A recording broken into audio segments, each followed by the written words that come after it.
I think some of the thing might be that there are so few episodes. It's like tailor made to be a culty thing, and I went out of my way to make it like evergreen. There's no news, right? So people can continue to find it, and so I think like I stumbled into something that made it kind of cultish, because I still hear from people who just now find it. So Yeah, that's especially interesting. with like, if you go onto the website, you're like, oh my god, this is incredible, and then you scroll down, last episode 2013. Yeah. Okay. Uh, If the website itself isn't a clue, I feel like increasingly when you go to the website, it's like, oh, this is a website from like the web of the past. yeah, yeah.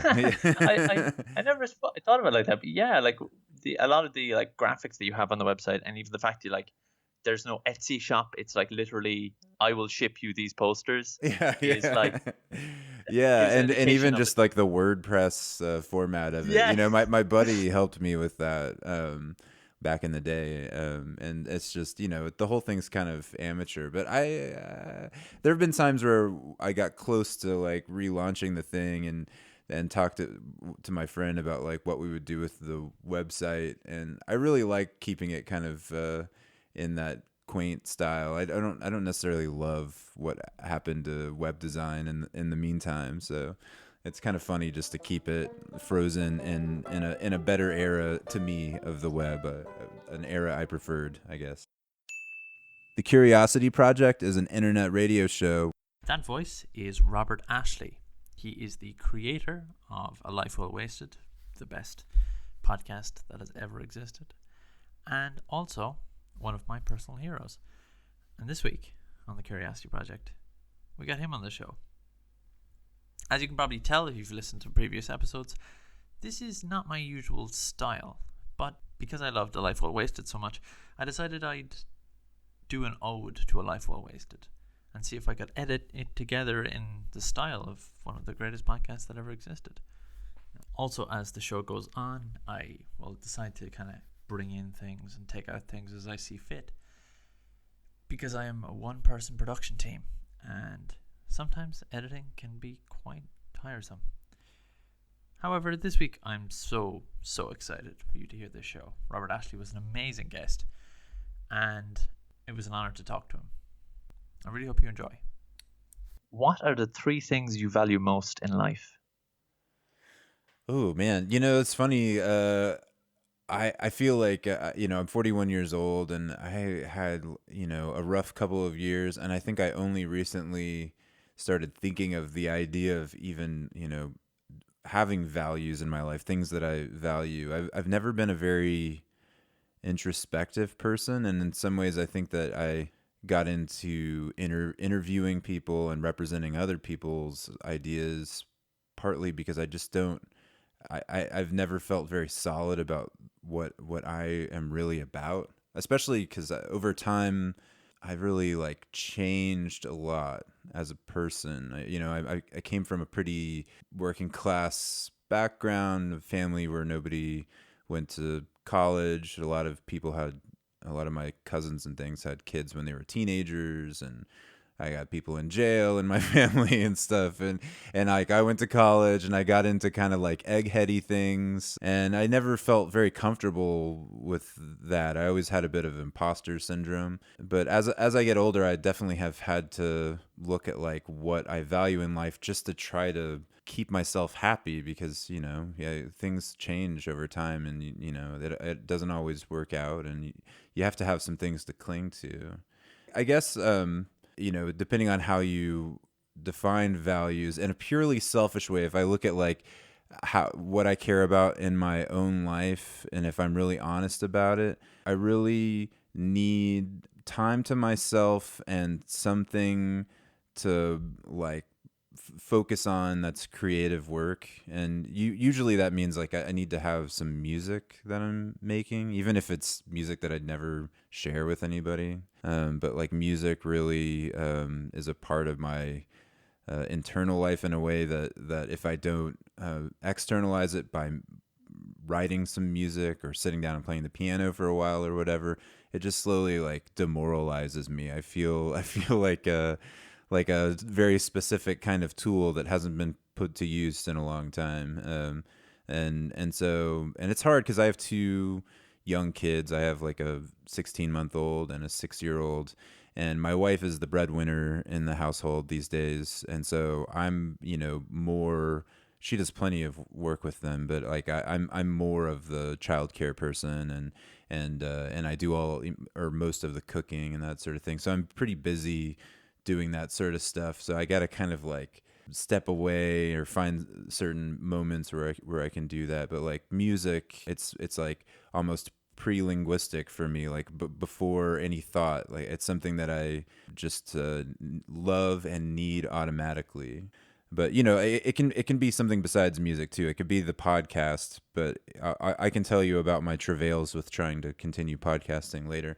Um, that's a little bit more difficult than music. Yeah, and then you know, I love food, and I love to cook for people. I don't. Everyone, Yeah. everyone that I've asked this bloody question to has said food, and I do not like when I was creating these questions. That was not one of the answers that I ever got when I was asking my friends or when I was asking my parents and when I was asking all this. Every single person I'm interviewing is saying food, and why food?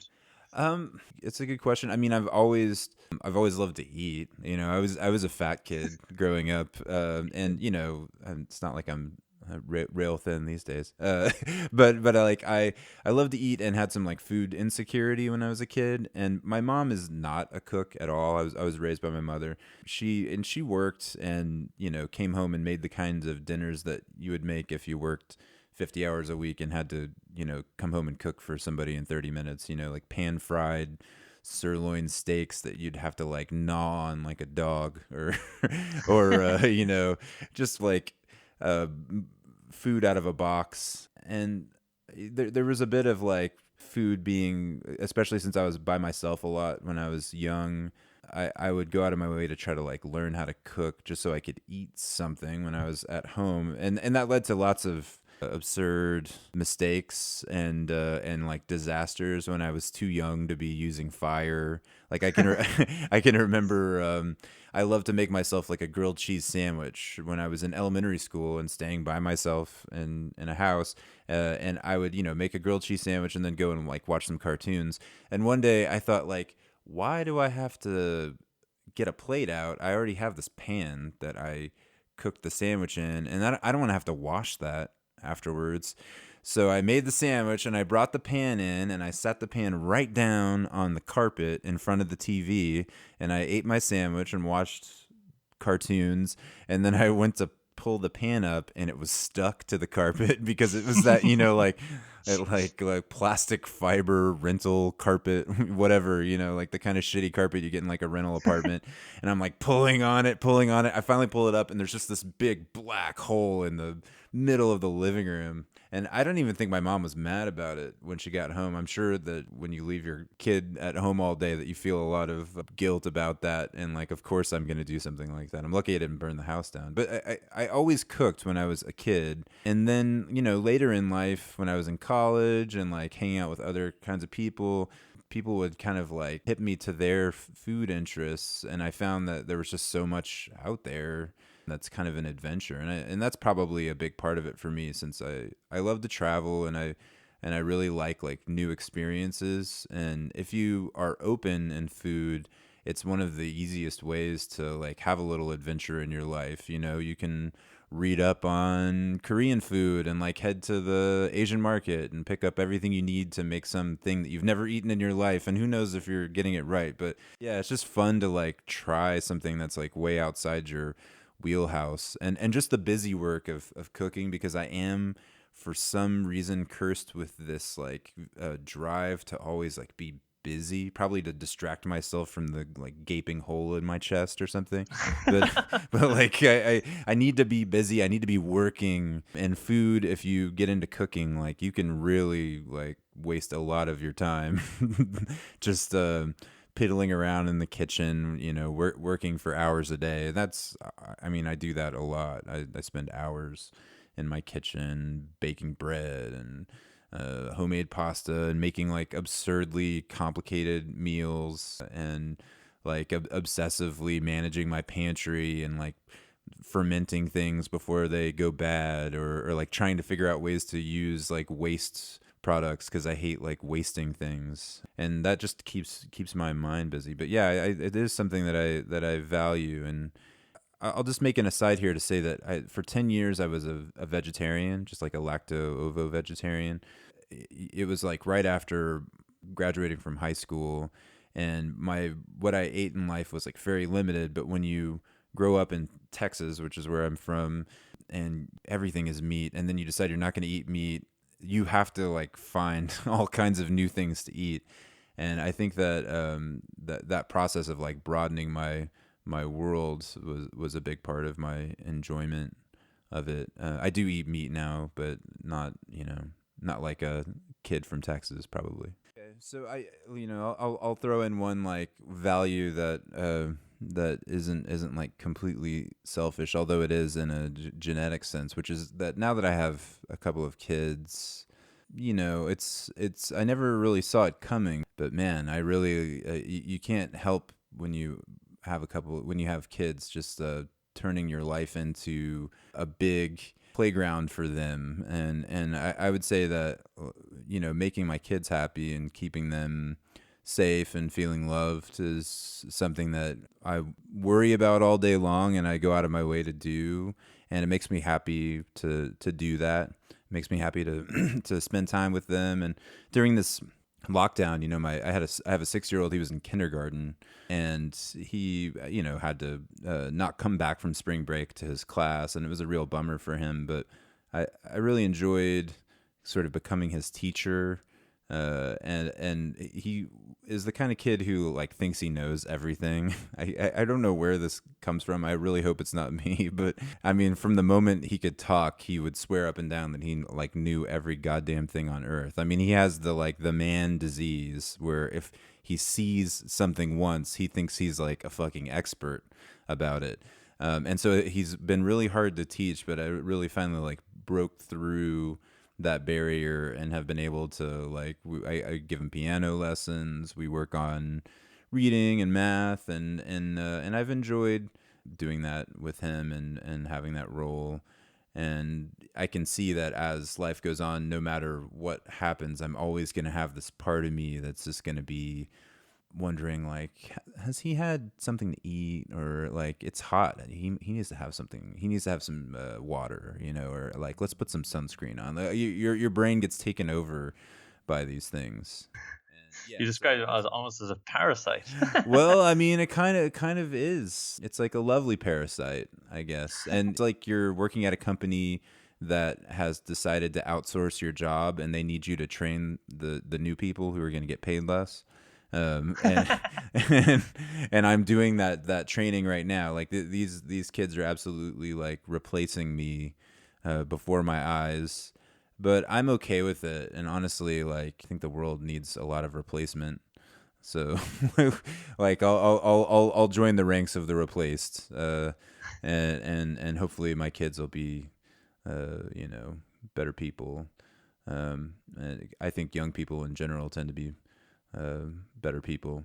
So yeah, I don't really mind. And as long as I get like some time to myself to work on my thing, I'm really not getting like the kind of work time I need. And once school starts, maybe I'll get a bit more of that. But if you're an artist or a creatively inclined person, you spend most of your life like chasing whatever your funny little idea is in a completely selfish way, and having kids like fucks that up in such a like completely unrepairable way. Like you just can't ever go back to the life you had of like just completely carefree indulgence. But it's nice to have somebody else to worry about and not be just totally trapped in a cage with myself and my hangups and my needs and failures and all that, and just focus on somebody else. I do value that. Tell me a memory which shaped you. So I'm married to my high school girlfriend, and we started dating when we were in 10th grade, which is we were she came to my 16th birthday party. Okay, we've been dating for like a long time, and something that I remember that's really like funny for me to think about was like coming over to her house to make out, and she had been learning to play the electric guitar, and I had bought a guitar and was trying to learn. And I remember sitting on her couch and her teaching me how to play the Red Hot Chili Peppers. What is that? Under the Bridge. I'm not a Red Hot Chili Peppers fan. In fact, I think they're like a fucking terrible and obnoxious band. But I have this memory of her teaching me that riff from Under the Bridge, and after we'd made out, and just thinking about like how I ended up becoming a musician after having really no musical education growing up. I think that that relationship was a big part of why I started playing music. What's your favorite color? So I can make every question complicated, I guess, because what's your favorite color is a simple question. But my kid asked me that question, and I find it confusing because favorite colors are very contextual to me. Like I love yellow. I don't wear yellow. Yellow would look fucking weird on me. But like if I bought a big stupid truck, it would be yellow. Like if I painted my house, it would probably be yellow. I love yellow, but I wouldn't like wear it on my body, if that makes sense. But I own a lot of yellow things, like big loud yellow water bottle, or anything that's like an object. I really love yellow, but if I have to wear it, it's probably gonna be like blue or green because I'm way more basic than that. Tell me in as much detail as you can about something you knew of which once existed and now does not. When I was a kid by myself, at home alone a lot, at way too young of an age, there was a section of the phone book.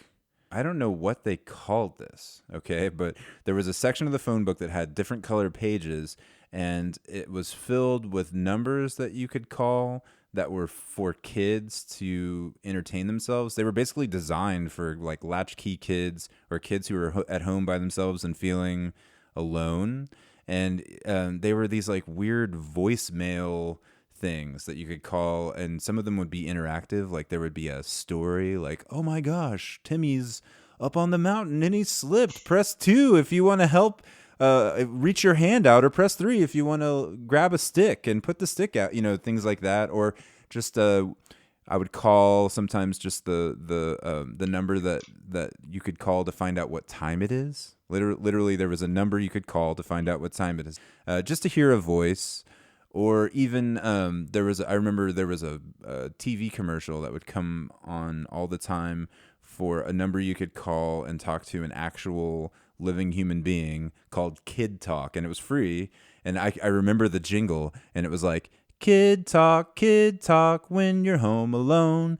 Kid Talk, dial the telephone. And like I have called this number, and it's something that I don't think people could even imagine in the world of the internet, because we're all so connected, and the idea of like being isolated from even long distance communication, or feeling like you could check in with real human beings just seems so foreign. But back then, I mean, you could literally just be entirely isolated from the world with no easy way to find a human voice. And I actually loved that weird section of the phone book. We're sorry, the number you have dialed is not in service at this time.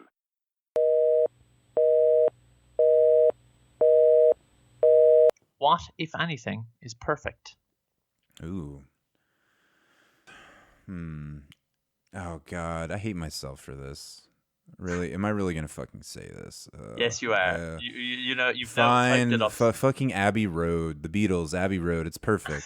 But like I hate. Like I'm 41 years old, and like I'm well aware of the fact that like Beatles fandom is this like giant pack of middle-aged men who think like everything the Beatles did was ever like fucking amazing. And I mean, I love the Beatles. I loved them when I was younger. I'm disillusioned about the idea that it's all great, but like Abbey Road really is like, when I put on my headphones and I listen to that album in full, when it comes to what I want out of the idea of like pop music, it's just so fucking perfect to me. Like it's like this little diorama of sound. It has depth in a way that isn't cinematic. It's not Dark Side of the Moon. It's not one of these like modern albums that tries to sound like the real world or like a movie even. It's more like this little miniature thing, like a rendered sculpture or I think of it as a diorama all the time because of the way that the stereo mix is in it, like the way that they place the instruments on a tiny stage, and it doesn't sound real at all. It sounds completely unreal. And the songs themselves have this like beautiful mix of like melancholy, but also like it's whimsical. And it's the final Beatles album, and maybe you can't really hear them breaking up in it, but you feel like the story enters into it in your mind, and you hear it that way, especially because it ends in a big dramatic way, and the last song's called The End, and I don't know, there are a million ways that um, that I could say that it's perfect, but it's something that always struck me as perfect, and something that I think when I was younger and I heard it, I thought like, holy shit, the only way to make good music is to make something like this. And that was a really stupid idea, honestly. Like if I could go back in time like Marty McFly, I'd be like, Jesus Christ, don't try to make music like that. Like, because it's just a way to have like a mental health crisis.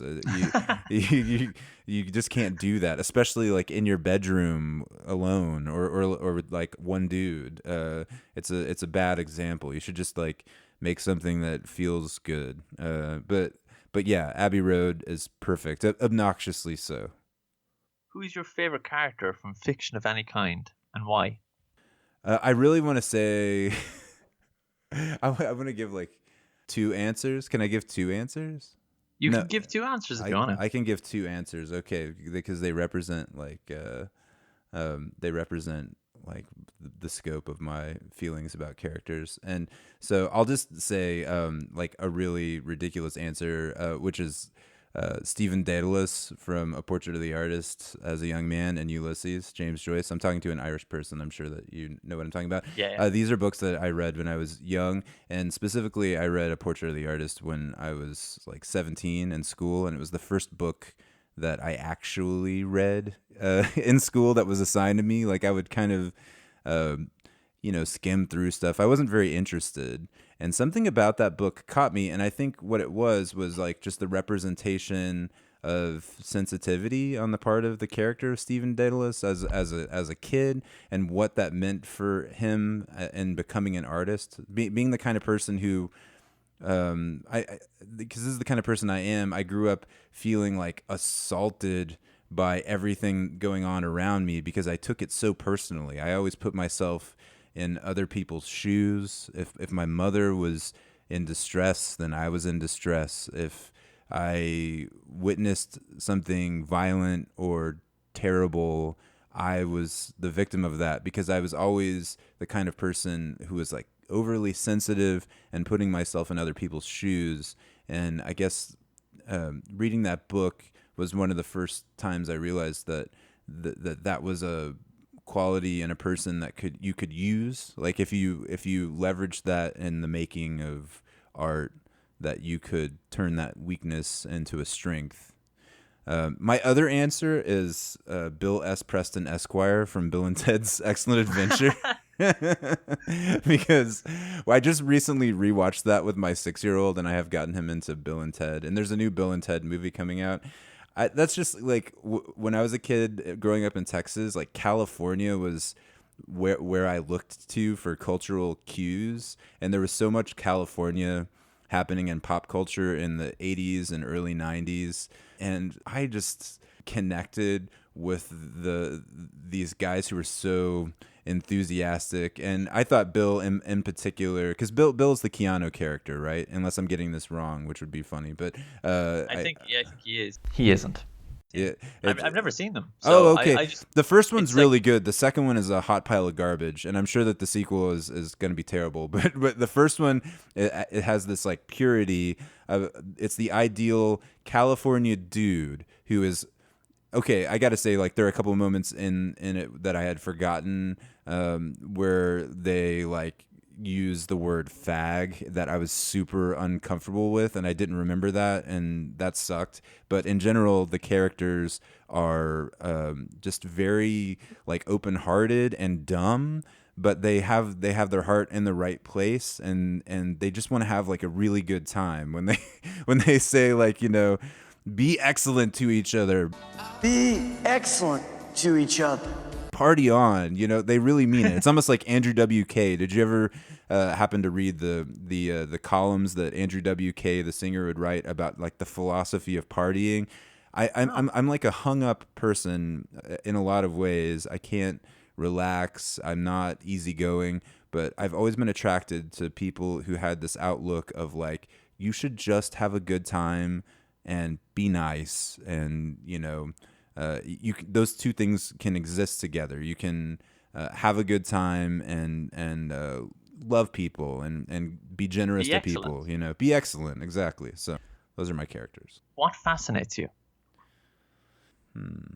What fascinates me is like so many so many things. I'm an obsessive person, and I fall into traps of obsession where I will just get like hyper focused on something, and I won't even be able to explain why. It's like in cooking, I've gone through this big thing in the past year or two with bread baking, where I just, it went from like, oh, I think I'll bake some bread, to like, I have textbooks that I'm reading about bread, and I'm like reading about like the chemical reactions that happen in bread baking and why certain things happen. And like that somehow, because bread is a kind of ferment, I ended up getting into fermentation and reading this like Noma Field Guide to Fermentation, which is kind of like a nice textbook on the subject. And I things like attract me, and I get just so caught up in them very easily. So I am easily fascinated, which is probably why I'm pretty good at interviewing people, because I generally can be fascinated by anybody, and even if I'm not fascinated, I can kind of come across as fascinated, and that usually gets something out of people. Like, people give you what they get, and if you're looking at them, it's funny. You got this camera going. This is good, because I think like eye contact during a interview, even though I'm making eye contact with you, you can't see me, but like you're giving across the sense of like, I am paying attention to what you're saying, and what you're saying is interesting. And I think that is like the biggest part of getting a good interview is letting people know that you care about what they say. And sometimes that can even go like overboard. I've had occasions where I interviewed people who liked it so much that they like wouldn't stop trying to be interviewed by me. Like one time I was interviewing a guy in San Francisco, and he, in the course of the interview, I let him know that I was going to a show that night to see some bands in Oakland. And I was at the show, and suddenly he bumped into me and was like, "Hey, how's it going?" And then cornered me and just kept on talking about his life for like an hour, because he just people want to tell their story. People want to have a conversation where they feel like somebody is paying attention and actually cares. And if you give that to them, they will, I mean, people pay for that. It's called therapy, like it's a really, if you can give them that, then they will return it tenfold. So yeah, I'm easily fascinated. What would be your ideal job? Okay, so I would say that nothing that I've ever wanted to do could really be considered a job. I mean, I think like from the time I started to be an ambitious person when I was like 17 or 18 until I finally like stopped doing anything that could really be called work, everything I did that was work was never really a job. I worked for a bunch of magazines in the San Francisco Bay Area in the 2000s, but I always stayed a freelancer. Like they offered me jobs, but I just liked being a freelancer. I liked having time to work on my music. I liked just working from home. I didn't want to go to the office. Anything that feels like a job to me like encroaches on the work. Like if if music or podcasting starts to feel like a job, then I quickly find a way to get out of it. I'm not really into jobs, and at the same time, I'm a person who very much likes to work. So it's really kind of a stupid situation, and sometimes I wonder if I wouldn't be happier just having some mundane job and being more around people. Like for instance, I love to cook, but also I love to wash dishes. I don't know why. I could wash dishes like all day long, and I think I could be just an amazing dishwasher. Have some headphones in and just like spending 8 hours scrubbing dishes, maybe at like a fancy restaurant where everything has to be washed by hand, because I really like to do the whole thing and to like dry them off with a towel and stack them up. I'm very much into dishwashing. What is your most prized physical possession? I'm surprised to find that it's not really any music gear, because I'm down here in my studio area, and like I like all my music gear and everything, but there's nothing that is like special to me. It's probably something in the kitchen. I think like my favorite cooking tools. I'll just put it down on this. This is my random answer, and I'm just not even gonna like question myself about it. Is my niece brought back from Mexico, a trip to Mexico City, a molcajete, which is like a volcanic rock mortar and pestle for making like salsas and masa and things like that.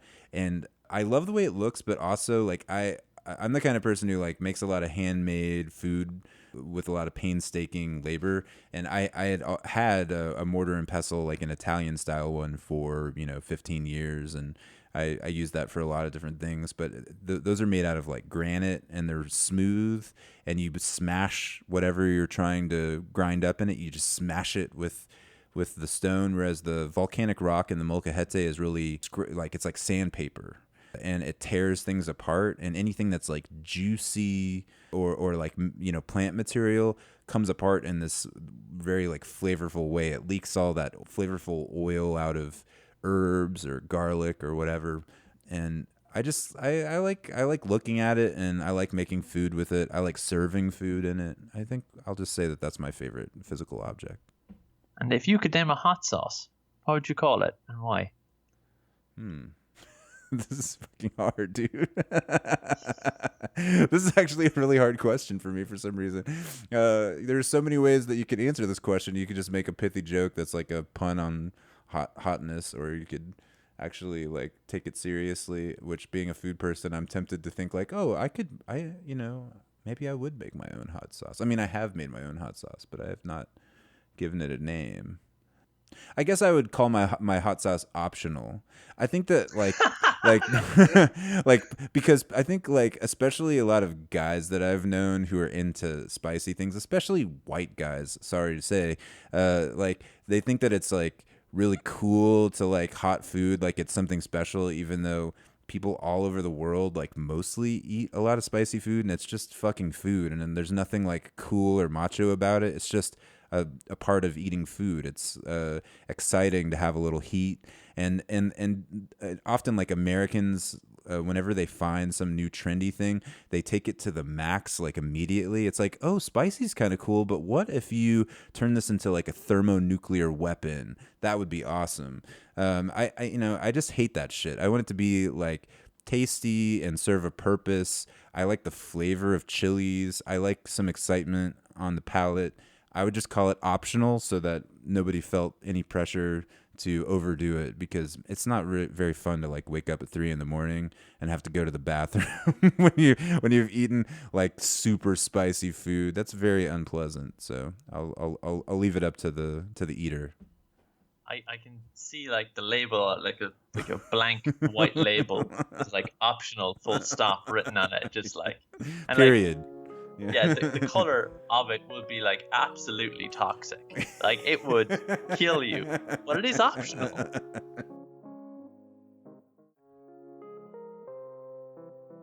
We have this year in schools in Ireland called transition year, where we have to do an element of work experience. It's not like an academic year, so to speak. You kind of get these extracurricular activities. So what you guys would do, like AV club and shit like that during the course of your schooling. We don't really do that, but we do. There is clubs and everything like that, but like academically supported activities. We have a year called transition year, Mm-hmm. and part of that is you do work experience because they think that you will be able to get a job. But I was very bad and not very proactive at getting a job about like in that time, and the part I got 2 jobs out of it. So you have 2 weeks that you have to fill in order to get like the credit for the year. And one week was I was working in like a shop where I was stocking shelves and crushing cardboard and like in the back room and cleaning dishes and everything like that. And then the next week was I was working in an energy company. Because a friend of my mom's worked in an energy company, and they were like, if you want to work here, go ahead. I was like, okay, that sounds awesome. But see, the thing is, in order to work in this energy company, you need to be qualified. So they couldn't let me do anything. So I was essentially just sitting there for I was there for a week, but for the first 3 days, all I did was I just kicked up my phone. I was watching Yahtzee Croshaw, who is Zero Punctuation. I don't know if you know. Zero Punctuation, except he had like a side channel where they would just play through old shitty video games for like hour and a half long. These essentially podcasts. But I didn't know at the time because I had never listened to a podcast. I had no idea what that was. But one day I was inside like this pipe controlled pressurized room thing. It was really cool. And I was essentially stuck with this dude because my handlers, the people that were kind of allowing me to sit with them and work with them while I was there. I'd say work, but just sitting down doing nothing. I was the minder so that I didn't break anything. But I was with this one guy, and he had like, imagine like a Slim Shady type, so like tight cut, buzz cut, blonde hair, and except he had like a suit and tie, and he was 26, 27, and he was saying to me. Now we just got kind of talking, and I was telling him what I was doing. I was watching, old video games. And he was like, "Oh, do you like video games?" I was like, "Yeah, I like video games. I play video games all the time." And I was like, "You ever heard of a life well wasted?" I was like, "I don't know what that is." And he kind of stops. He pauses for a sec. He kind of runs his hand over his head, even though he didn't have any hair to kind of do that. He kind of ran his hand over his hair, and he has this twinkle in his eye, and he says, "It's an internet radio show about video games and the people who love them." And I went, "Oh wow, that sounds really interesting."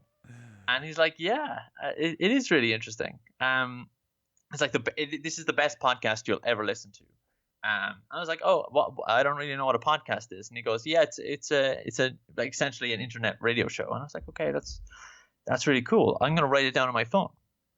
So I wrote it down on my phone, and I never thought anything of it again. Like 3 months later, I was on holidays in Spain, and it's like this horrifically warm night. And I'm an insomniac, so I don't sleep often, or I was an insomniac. Now I sleep okay, but when I was a teen, I didn't. Mm-hmm. And I got this thing. I was like scrolling through the notes of my phone. I ran out of things to watch on YouTube, and I was like, "Huh, a life well wasted."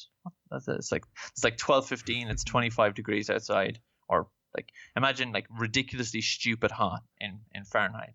And I was like, "A life well wasted." Well, I have Wi-Fi. I've nothing better to do. I'm not sleeping, so a life well wasted.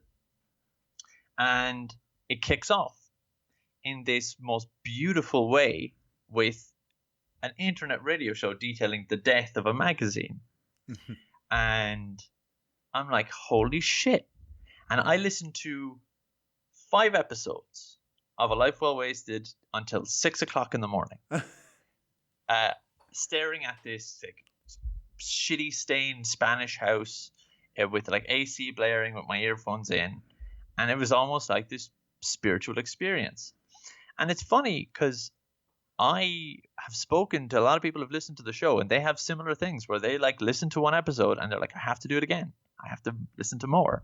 Where did you encounter A Life Well Wasted? How did it enter your head for the first time to even do an internet radio? When I was in maybe like sophomore year of college, I came home. I went to the University of Texas in Austin, but my dad lived in the Dallas area, and I came home for Christmas and went to like a temporary agency and got like a temporary office job for a couple of weeks, just filing medical documents in filing cabinets.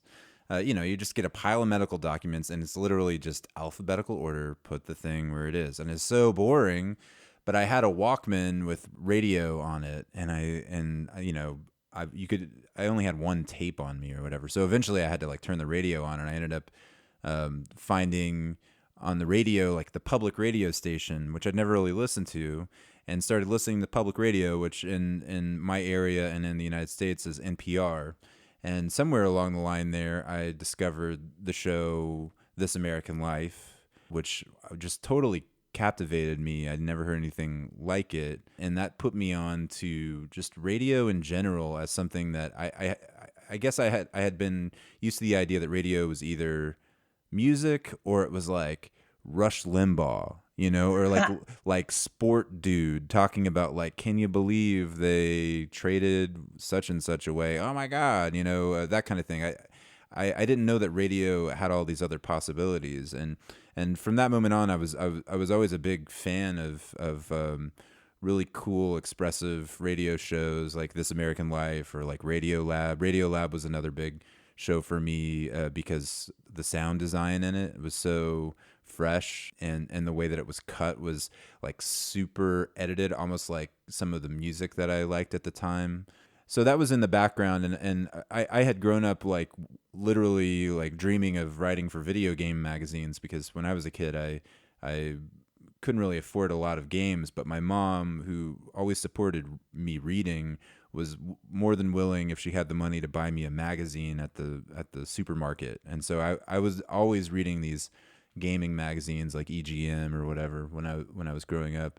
And I somehow, through like whatever amazing luck, in college I worked at the school newspaper, and I created a job for myself where I was basically like the newspaper's game critic, and I created a little body of work. And then I managed to find someone at Ziff Davis in San Francisco, who was the publisher of gaming magazines, to pay attention to my resume, mainly because of where I went to school, because he also had gone to school there, and that's how this shit works, and that's terrible.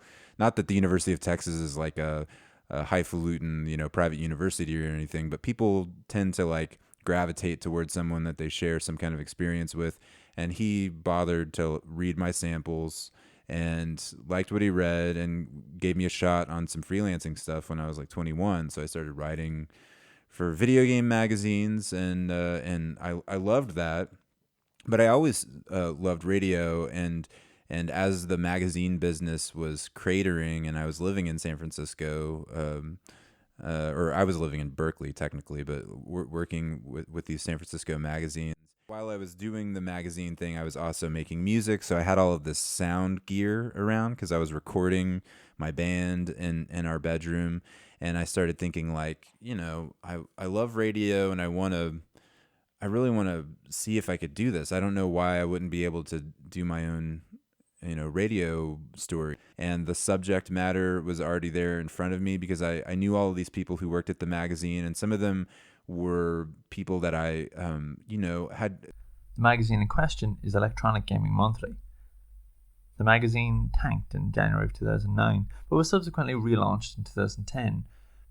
At that stage, many of the writers had left, and the golden era was over. Thought of as maybe not heroes, but like people I looked up to and wanted to be like when I was younger. People like Crispin Boyer or Dan Shu, who had been in the magazine world for a while, and I'd read them when I was like 14 years old or whatever, and they were still working at the magazine, but it had closed, and there was a party in the Mission that was mainly like the younger part of the magazine, sort of awake for it, and I brought my field recorder, which was just like a pocket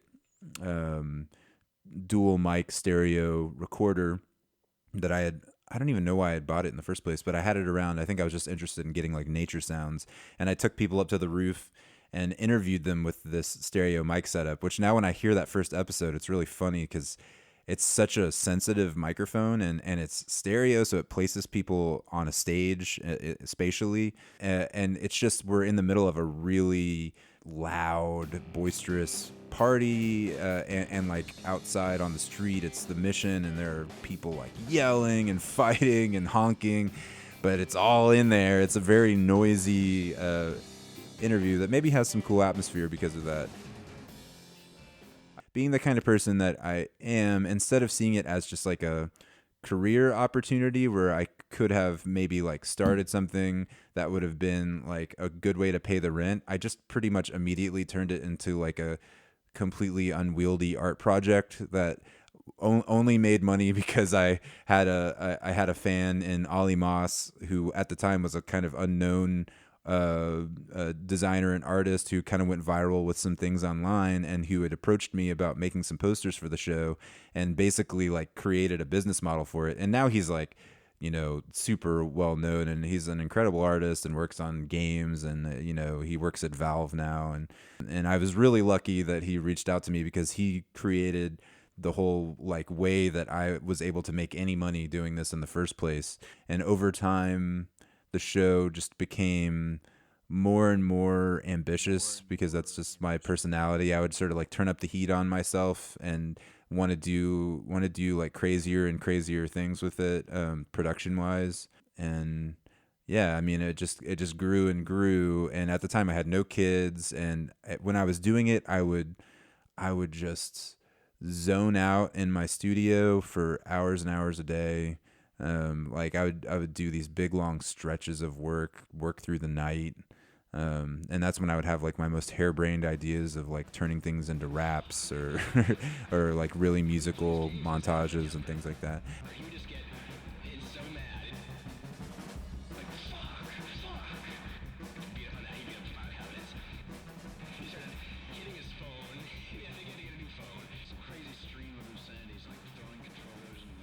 I started making music with this guy Sam, who I met through Craigslist when we moved to Berkeley in I can't remember exactly, like 2005 or 2006.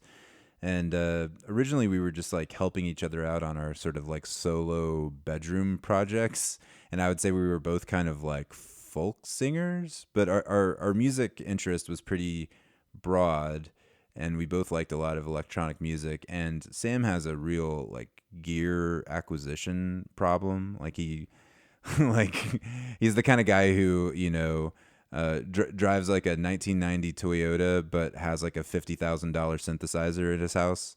Like just like a totally every dollar that he makes goes into like the gear of his dreams. And so he's kind of the guy who bought the first synth in the band.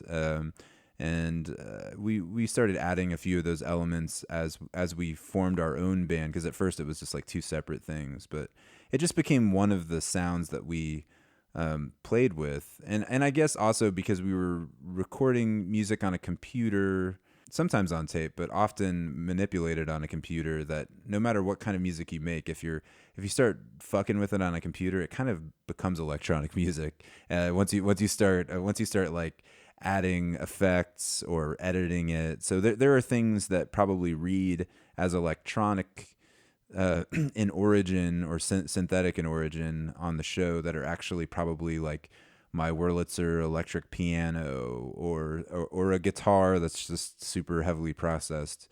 Over time, we did accumulate a lot of other electronic instruments, and there started to be like drum machines, which when you're making music for a radio show, like you're not going to mic up drums just to make some, although I did that sometimes, just like make some theme music. Often the music would be made in like the easiest way possible, which was the opposite of how we made our band's music. I would get Sam over and be like, man, I need something for this story.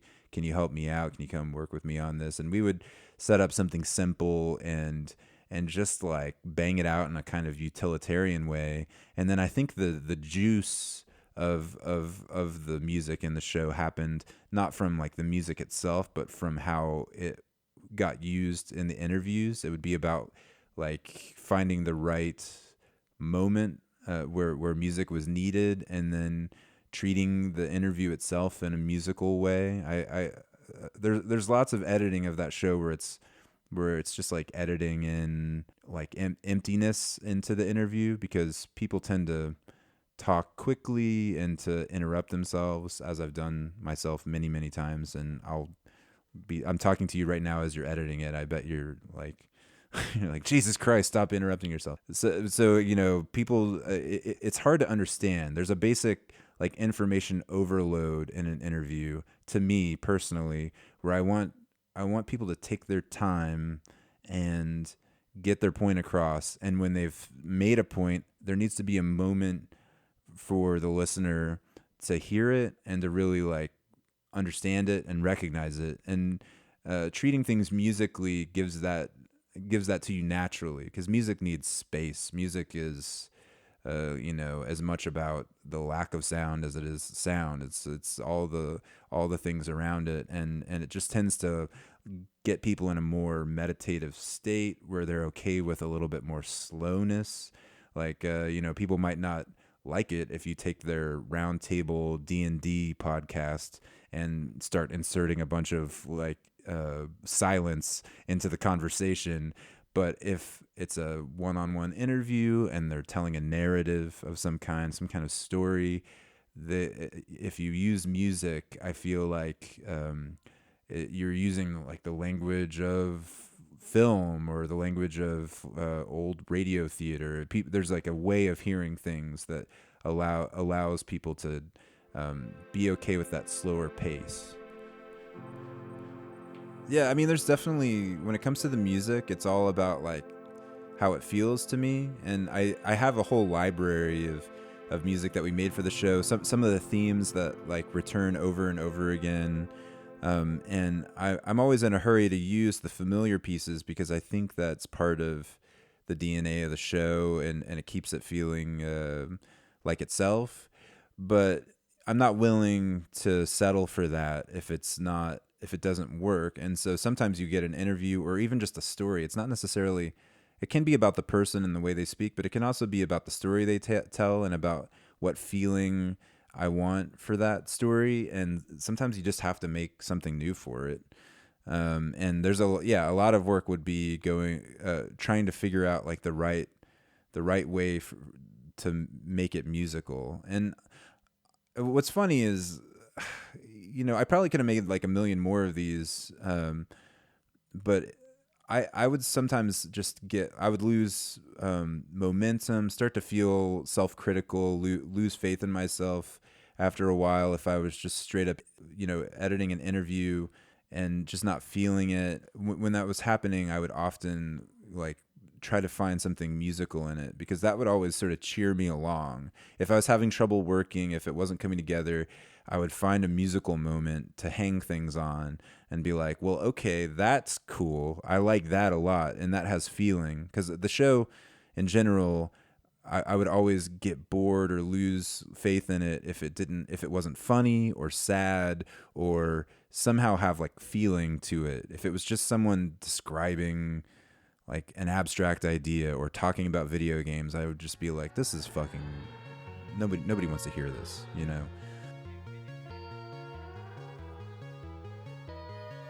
By the time I was making these, I was no longer reviewing games and had returned to actually playing games that I wanted to play. Like when I was reviewing games, I had to play a lot of games that I really didn't want to play, and the way that the magazines worked was they generally wanted you to like finish games, like actually beat them. So there was a lot of me playing games and like hating playing games, and I had returned. By the time I was making a Life Well Wasted, I had returned to just playing games that I loved, and I was back into. I think reviewing games made games as a vice like lose their potency for me. Like I'm not the kind of person who's ever playing games when I don't really want to be, or like playing for hours and hours when I should be doing something else. I have to be in a totally relaxed place. It's almost like reading a book or something. It takes some effort for me to play a game. I still love games and I enjoy them, but they were never like a distraction for me from the show. And I was probably still playing games like most days when I was making that, but I would play games like in the morning or in the afternoon, and then I would be like making the show all night long. I don't game to escape things. I don't think. Although nowadays in 2020, I think maybe I was probably a little idealistic and hard on people for that answer. I think escaping into a video game is a perfectly reasonable thing to do. You don't want to like ruin your life doing that, but it's certainly not something along the lines of like alcoholism or some other like opiate drug addiction. Escaping in a video game is not any different than escaping into a novel, and one of those things is very respectable, and the other one is the kind of thing that people like to laugh about, or think is really antisocial behavior. So I think it's perfectly fine to escape into a video game, but I think the reason that I play games, at least at this day and age, for me, is that it's the quickest way for me to reach a kind of like in the moment flow state. And that's what I'm always seeking. Like, I love all kinds of games, and I'm always trying to like put some time aside where I can play some really like challenging narrative games where people are now making so many different like really cool games from points of view that I never imagined possible. All kinds of really interesting experimental games that I do check out, but I find myself unable to stick with them for the same reason that I'm also have a really hard time like getting through like a dense novel these days, because I just don't have that kind of time. So when I play a game, I usually want to play something that's going to put me into like a kind of trancy flow state. Like right now, the thing that I have been playing the most of is this game. I don't know if you've heard of this game called Void Bastards. Have you heard of this? It's a game in the genre that people call immersive sim. It looks like a shooter or something. It's from first person, and you can have guns and things, but it's cartoony. Like, it's 2D entirely. All the art is 2D, almost like the old style of first person games like Doom, where instead of rendering the characters as 3D models, they're just flat drawings that animate. But it's a sci-fi game, and the idea, I mean, whatever I just said makes no sense to anybody who doesn't play video games. But anyway, like, to tell you the story of the game, it's like a sci-fi story about this prison ship in the middle of space that gets invaded by some space pirates, and they totally like ransack the place and sabotage the ship, and the ship's AI, in order to repair all the problems, decides that it needs to follow this protocol wherein it rehydrates one of the prisoners, because they're like dehydrated in a bag. They rehydrate one of the prisoners and stick this like coercive robot backpack on them and send them off into space to find shit to fix the printer. I mean, sorry, to fix the spaceship, including things like a line printer and all of these like dumb parts that are just like things you would need for an office. It basically has the kind of sense of humor that something like Red Dwarf, or I'm thinking of like British sci-fi comedy from back in the day, Hitchhiker's Guide to the Galaxy, things like that. It's that kind of humor, but the game itself is like randomly like generated levels, and you're just going into all of these spaceships and getting into chaotic situations where you're trying to find these parts so that you can fix the ship, and the AI keeps like telling you that you still need to go find some other stupid item.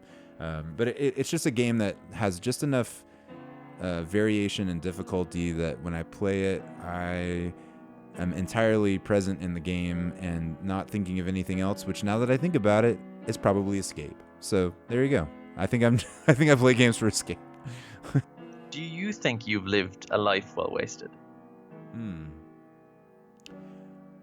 What's funny is I think that title like reflects a lot of anxiety that I had when I was in my 20s and early 30s, about time passing. Like, I was the kind of person who, by the time I was 23, I really felt like I had missed out on life. Like, I had missed all the buses to places that I wanted to go. Everyone who was doing cool stuff was already out there doing it, and they had tried harder and gone to better schools and had cooler friends and more money and more talent, and I was just like going to die. Like I literally thought I was going to die in my 20s. Like I thought life was close to over, and here I was playing video games when I should have been writing Abbey Road or whatever crazy thing I thought I should be doing.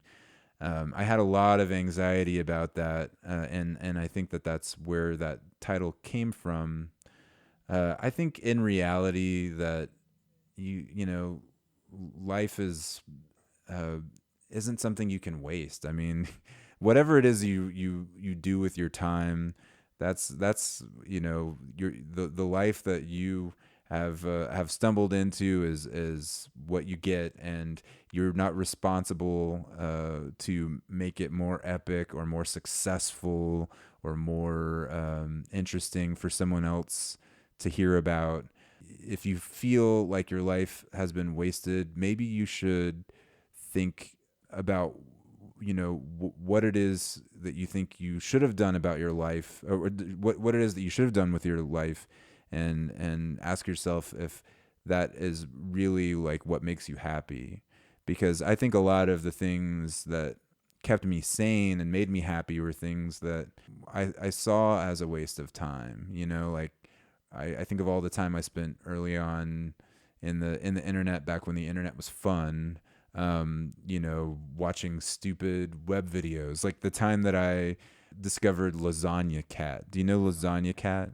I do know Lasagna Cat. Yeah, and this was like a pre-YouTube video series that this marketing company made. They were like a marketing and production company in LA, and they made this really surreal series of videos where they had a Garfield costume that looked absolutely horrifying, just horrifying Garfield costume, and then they dressed up a guy to look like, God, what is his name? Dave? Is Dave the guy in Garfield? Garfield's owner?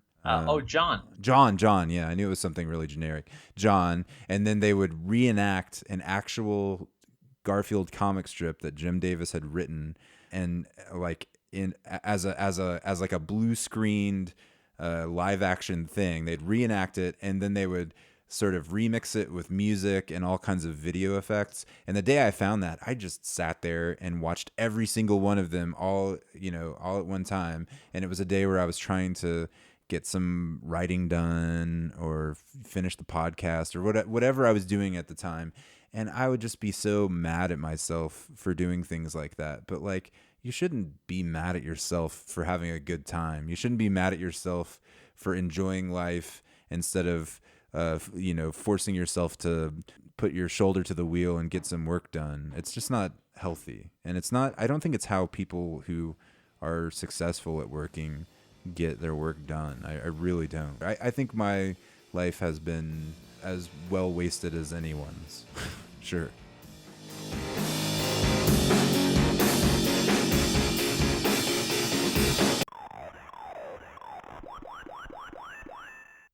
The music you heard throughout the show was from the very first episode of A Life Well Wasted.